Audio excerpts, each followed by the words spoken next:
Amis confinés, bien le bonjour. Je suis Linda Ferré, guide conférencière confinée tout comme vous, mais agitée. Alors agitée pourquoi? Parce que je fais partie de l'AGIT, l'association des guides interprètes du Tarn. Et les collègues et moi, on a pour habitude de se nommer comme ça, les agités, parce qu'on est un petit peu agités du bocal, faut le dire. On adore notre patrimoine. Et justement, avec les agités, en cette période particulière, on a envie de vous amener avec nous.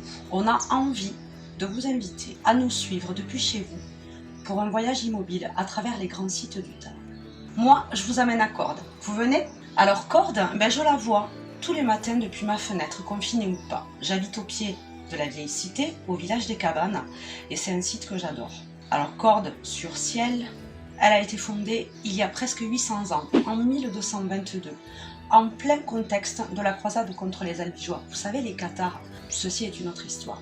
Et des histoires sur Cordes, il y en a tout un tas. Des légendes, n'en parlons pas.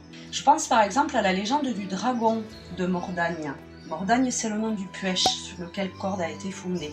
Ce dragon y roupillait tranquillement et figurez-vous que Saint-Michel en personne est venu le tuer. Je pense aussi à l'anecdote du bâtisseur énervé, champion olympique médiéval du lancer de truelle. Et des noms. Alors des noms, elle en a porté tout un tas depuis sa fondation. Cordas, Cordoa, Corde de la montagne. Et aujourd'hui, on la connaît sous le nom de Cordes sur Ciel. Alors le sur Ciel, ça vient d'où? Parce que quand on est en haut de la cité, place de la Bride, on s'est tapé une bonne suée, on a fait une bonne grimpette, mais on n'est qu'à 300 mètres d'altitude, donc on est encore loin du ciel.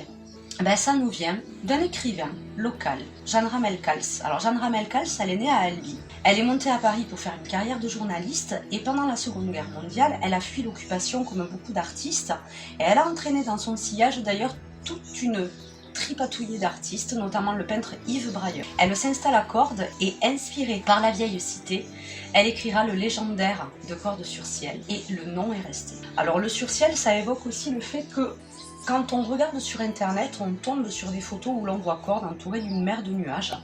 On a l'impression qu'elle flotte dans le ciel et on peut se dire que c'est un montage photo, mais je vous jure que non. Les matins de brouillard, je vous le confirme depuis ma fenêtre, quand on voit Cordes, en fait on ne voit que le haut de la cité. On a l'impression qu'elle flotte entre terre et ciel dans une mer de brouillard. Je peux vous garantir que c'est un véritable régal pour les yeux.